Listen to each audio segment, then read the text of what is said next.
You've seen me your entire life because my message is you have seen me and you will see me. And there are others who are running. And the question is, have you seen them? I haven't. Subscribe to the Donnie Houston podcast, man.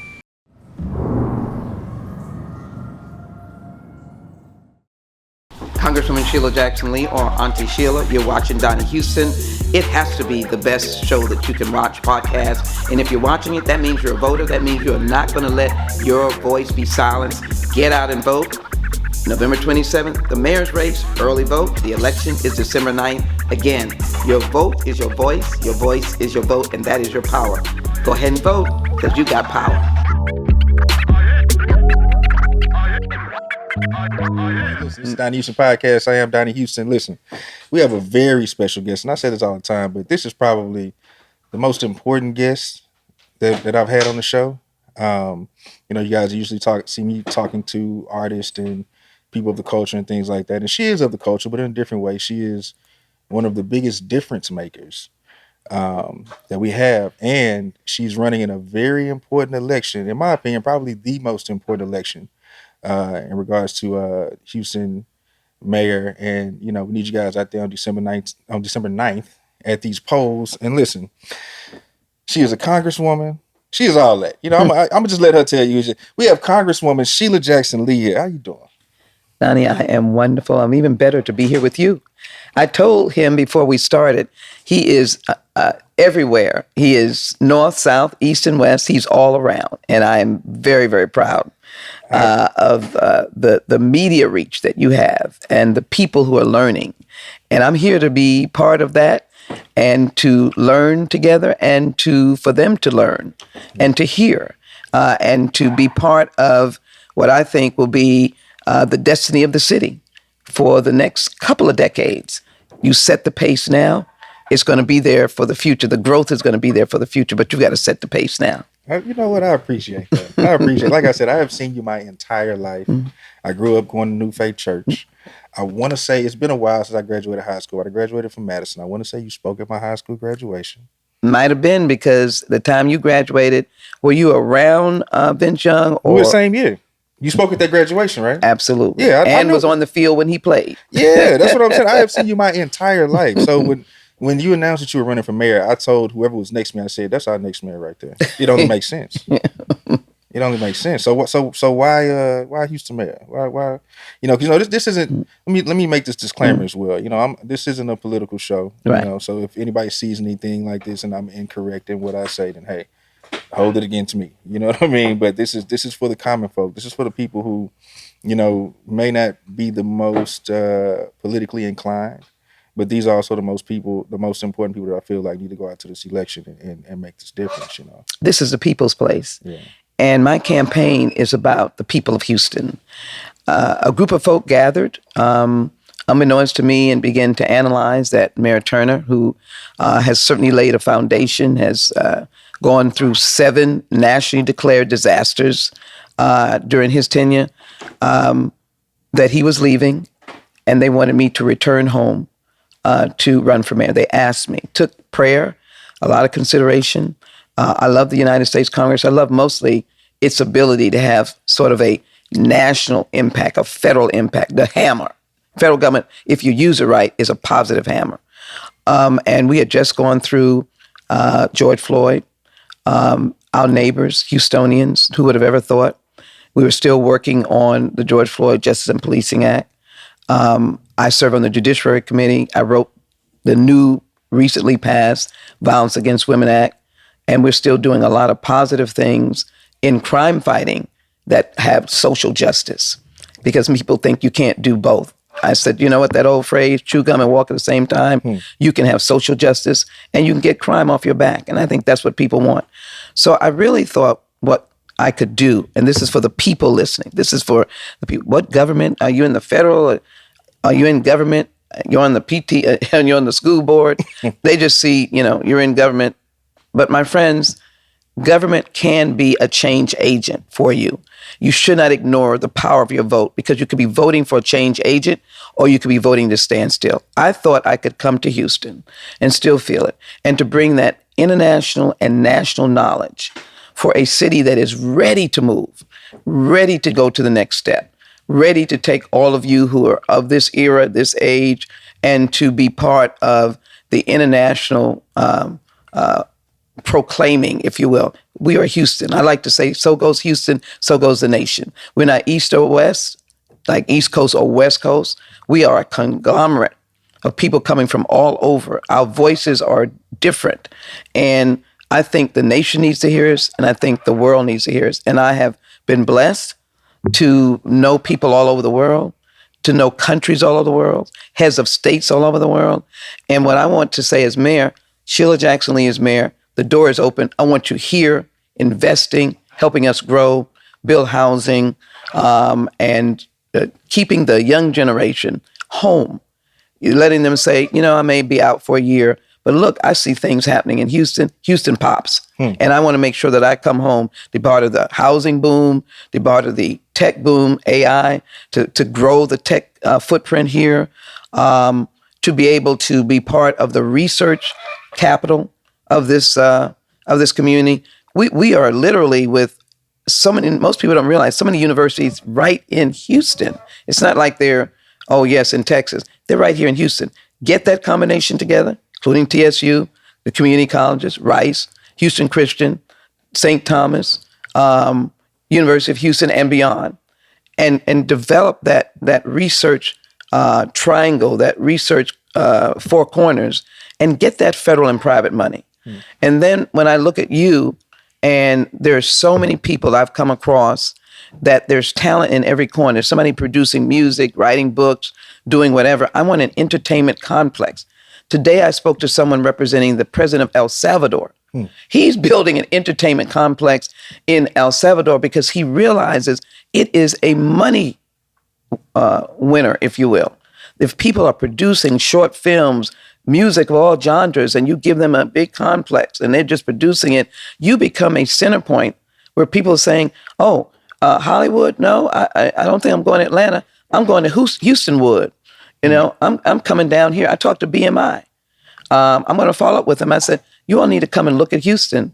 At least you can have a satellite office to see what we're doing, because there's so much hip hop, from Bun B to Paul Wall to Trader Truth to Scarface, Slim Thug, and then other names that I know are out there.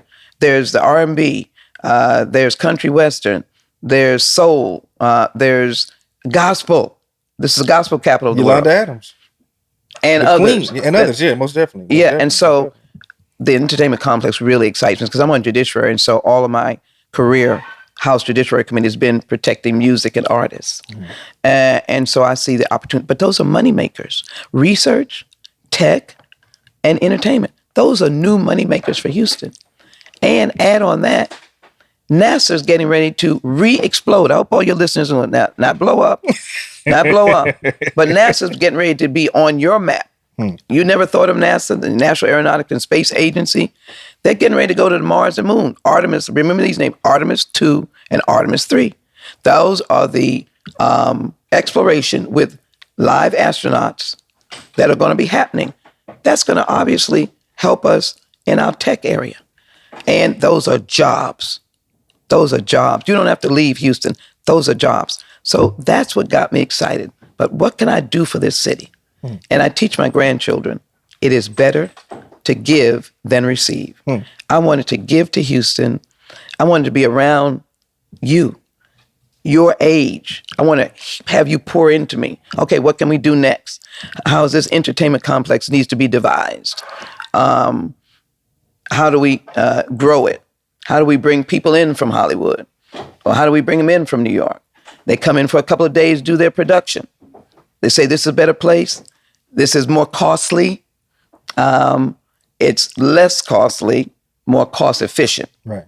And so just take a plane ride and save millions of dollars in production. These are the things that I've seen around the world. There's a Nollywood, that's Nigeria. They're doing Hollywood in Nigeria, but they call it Nollywood. I want to be able to encourage the Nigerians to invest in Houston, do a little bit of their Nollywood. They make African films. You're beginning to see, if you travel a lot like I do, on the airplane movie list are films from Nigeria, Nollywood. Yeah. We have the largest Nigerian population outside of Nigeria and Brazil. Let's put us all to work. So it's a long answer to say it's in my heart. I wanted to give. I'm just going to say this in 2 minutes. Yes, fighting crime, get the violent criminals off the street, building housing, stop those evictions, cut those water bills, better mental health services, better flood mitigation, all of that. I don't want anybody to say, oh, you can't do that. All of that. But in order for a city to have life, you've got to infuse energy of change and something different. I think I can be that. I know that I can be that kind of mayor. I believe you can too, Auntie Sheila. Are you familiar with Auntie Sheila? Yes. How do you feel about that? You know what? I claim it. I hear that. That's what I'm saying. Yeah, Auntie Sheila. I claim it. You can't get offended however they're interpreting it. I will just say I'm loving, but I'm like one of those best aunts you've ever had that tells it to you straight. I'm glad you said that. Tells it to you straight. And who's tough, but you can also confide in Auntie Sheila. And if you're trying to get something done, everybody needs that aunt. They got mom, dad, or mom or grandmother, whoever God blesses you Auntie with. gonna hold you accountable. Auntie demands excellence. There you go. There you go. And that's all it is to it. There However you go. that goes. That is, and anything they may have seen or heard, that's what I'm about. Yeah. Please, not anything else, but to hold you accountable, but also to make you better. Yeah. To make you better. If I hadn't heard that from Auntie, then I might have been steered off because I don't want to hear from mom. I don't want to hear from dad. They're. But Auntie, okay, I'll consider it now. Yeah. I'll make that change now. I'll come back home now and do better. I hear that. I hear that. That's what I'm hoping I can be to the city and to the folk. The folk, Donnie, like you, moving, I want to be that kind of person because everybody needs that to hear a word that's going to make them better. Yeah. So, okay, we've talked a lot of politics. I was going to ask you, when you got in here, you on phone calls, it's just 24/7. Do you ever get a chance to just relax? Like, what are you doing when you're not having to be so engulfed in politics and this whole lifestyle? I love nature. If I ever get a chance to just absorb trees, walking, but I also like watching films. What's your favorite kind of films? Oh, Lord. Drama. Yeah, I'm not a comedic, except I will look at Chris Tucker. Wait a minute. In his Rush Hour. Wait, Rush Hour? Okay. Yeah, that's my man. I'll look at my other brother. I just went off of his name. But Coming to America. Eddie Murphy.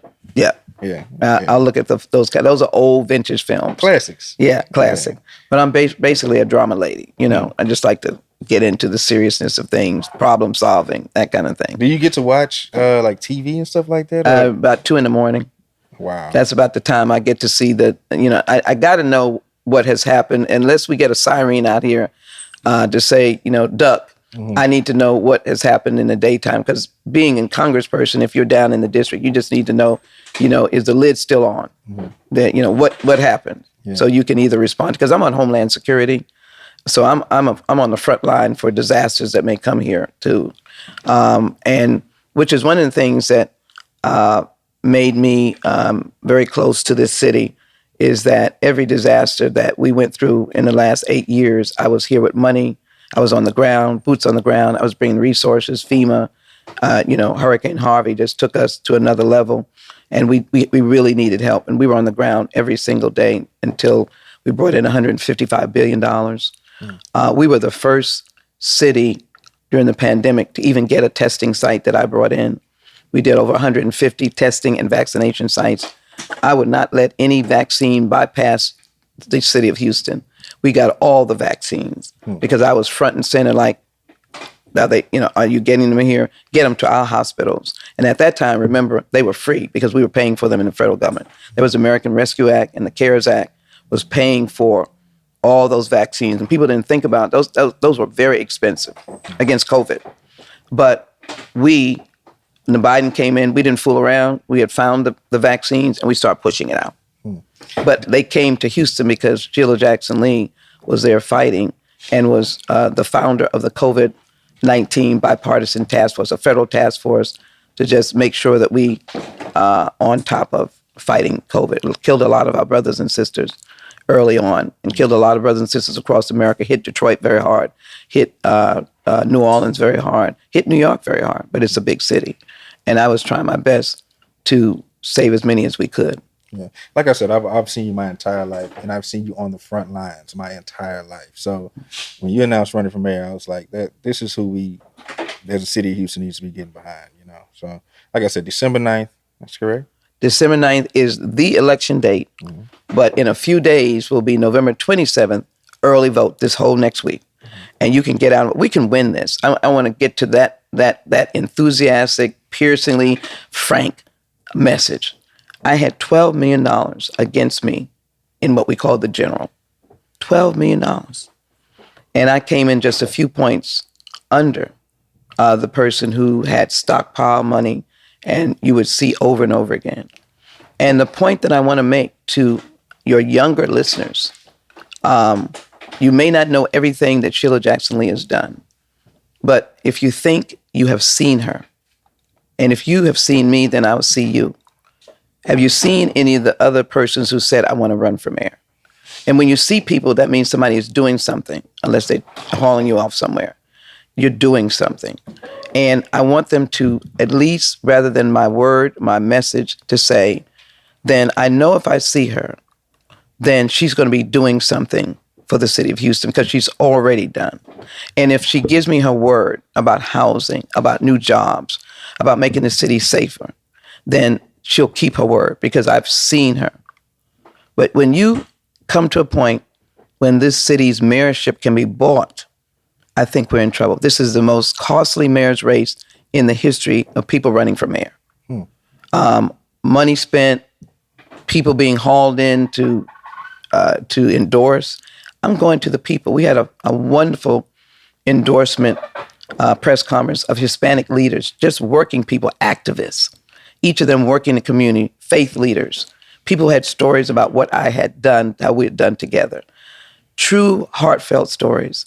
I think it was powerful. That's who will put me in the mayor's seat, like you, like your recollection. I remember seeing her at Madison. Didn't she have a graduation speech or somewhere else? And I welcome that, because then we can do things together, because they can see me as their neighbor, their auntie, their fellow human being. And then we can do things together. I'm not standoffish. I'm there. And the one thing that I'm excited about is listening to Gen X and millennials, because they have ideas. They think no one wants to hear their ideas. That's why I gravitate toward research and tech and the entertainment. I want to put them where they should be. I want them to be able to do startups. If they want to do it in Acres Home, they just get connected. They want to do it in Sunnyside, Third Ward. So I want to make sure that this city is popping for them. Well, I didn't add to, some of the things my vision is. Where the heck did Astroworld go? Okay. Are there any plans? Because I said I grew up here. Astroworld was a thing, and we lost that. Is there any plans for any type of, not necessarily bring back Astroworld, but some type of theme park or something like that? Because I mean, it left so many great memories for so many of us. I went to Astroworld. You see what I'm saying?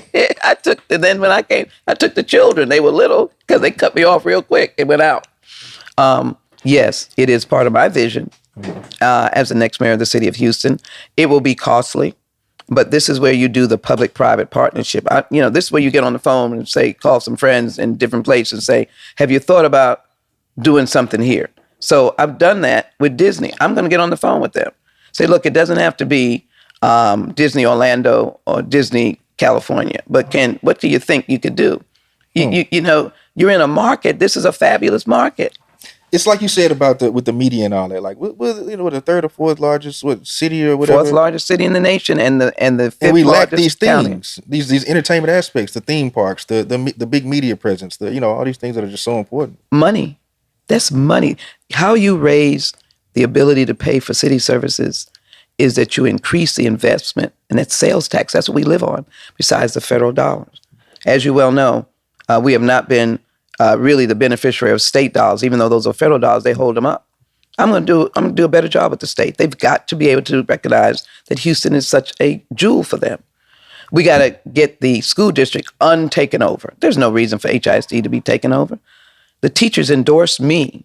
Hey guys, your teachers endorse me. Parents, because they said this will be a fighter to get HISD where it needs to be. Back with a superintendent, elected board, parents being listened to, teachers being hired. I have teachers coming up to me saying, I'm only going to stay till you become mayor because I don't know if I can take it anymore. I said, hang in there, please. Please stay for our children. Please let me try to get us to the next level. Because teachers want to teach. They don't know what this system is that they're having to deal with. And I'll work with anyone. I'll work with the board of managers. I'll work with this superintendent. But I want to work with them to undo their position and to get us out, to take care of our special needs children, to all of our children, and get us out of the takeover. Let us show what we can do. We did it for you and everybody else. So I'm glad to be here. The election is early vote starting November 27th. You can go to any place to vote. The election day is actually Saturday, December 9th. We can win this thing. If we get our voters out, if they listen to this podcast and actually get friends, relatives, cousins, and others out to the polls, you can make a difference and you can beat money. You can beat money with message and merit and ideas and a vision. And what better combination to lead the city than someone who's going to be stand-up auntie, at the same time is going to listen and incorporate and then create a safe place for us to be and then draw in enormously interesting and unique investment for our city. And let me be very clear, as you got a podcast that everybody hears, this is for Latino brothers and sisters, African Americans, Africans, our Southeast Asian, our AAPI, our Asian Pacific, our Anglo, and beyond. That's one thing I don't like. Let's not divide us. Let's find common ground to where we can build this city together. And I see in the opposition, people voting against someone. I want people to vote for me. And if I have voters who are voting against someone, don't want to have that person, not for any other reason that the person has been out front on important issues to our community, and not looking at all the other skills that they have. And I'll finish on this note, because this goes directly to Gen Z and millennials. Let's get out of the oneness. Oh, we had one.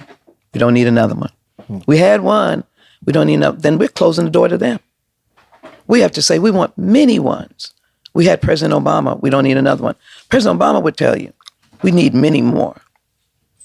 We need many more. If they are able and capable, we need many more, because we have to tell that to the generations coming behind us. There are many more. There are many more needs for engineers, business owners, new mayors in the future, council members in the future, Congress people in the future, presidents in the future, senators in the future. Not just we had one. There's one African-American male in the United States Senate. That's not enough. We finally got the one replacement of Kamala Harris, or Senator Feinstein, one African-American woman, maybe one Hispanic. And I don't know if anybody else is represented out of diversity, out of our good Anglo brothers and sisters. You can't hold yourself to one. Well, we had one black mayor. It's not enough. It's not enough. There's more to come. And that black mayor can be a mayor for everyone. Everyone. So I'm delighted to be here. Thank you for having me. Thank you. Listen, November 27th, early voting starts. December 9th. We need y'all at the polls voting for Auntie. All right? Sheila Jackson Lee. There it is. Listen, I'm Donnie Houston. Congresswoman Sheila Jackson Lee, thank you so much. Future mayor of Houston. I'm going to just put it out there. Listen to his name. He's speaking it. He's Donnie Houston, so I feel pretty good. I'm here with Houston. And there it is. Hey, we're out of here. We'll see y'all at the polls. Thank you. Donnie Houston. subscribe to the Donnie Houston podcast, man.